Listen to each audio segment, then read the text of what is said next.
മഴ തോരും മുമ്പേ നാളത്തെ എപ്പിസോഡിൻ്റെ പ്രൊമോയിലേക്ക് എല്ലാവർക്കും സ്വാഗതം. അങ്ങനെ ബാലചന്ദ്രൻ്റെ പുതിയ തീരുമാനമൊക്കെ കേട്ട് കളിയന്മാരാകെ നടുങ്ങി എന്തായാലും ഹോസ്പിറ്റലിൽ ബില്ലും കൊണ്ട് നേരെ വൈദ്യരുടെ അടുത്തേക്ക് പോകുന്നുണ്ട്.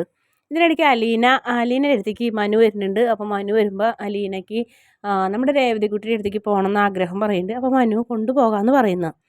അതിൽ പിന്നെ നമ്മുടെ ബബിതയ്ക്ക് ജ്യൂസൊക്കെ ആയിട്ട് ചെല്ലുന്നുണ്ട് അലീന മുകളിലേക്ക്.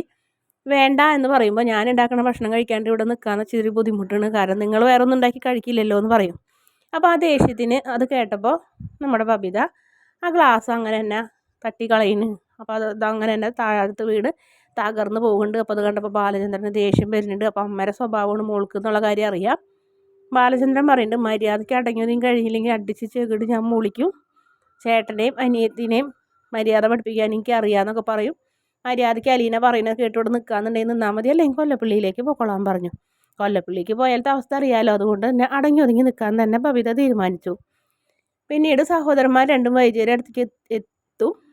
ശേഷം ആ ബില്ല് അങ്ങോട്ട് എടുത്ത് കൊടുക്കും. ഇത്രയും നാളും നിൻ്റെ ഹോസ്പിറ്റലിലെ ബില്ലാണ് ബാലചന്ദ്രൻ അടച്ചത്, അയാൾക്ക് ഇത് അടയ്ക്കേണ്ട കാര്യമില്ലല്ലോ, കാരണം നീ ഡൈവോഴ്സിന് പോകാൻ പോവല്ലേ, അപ്പോൾ പിന്നെ നിങ്ങൾ തമ്മിൽ ഇനി ഒരു ബന്ധമില്ലല്ലോ, അപ്പോൾ അതുകൊണ്ട് ഈ ബില്ല് ഞങ്ങളോട് അടയ്ക്കാനാണ് പറഞ്ഞത്.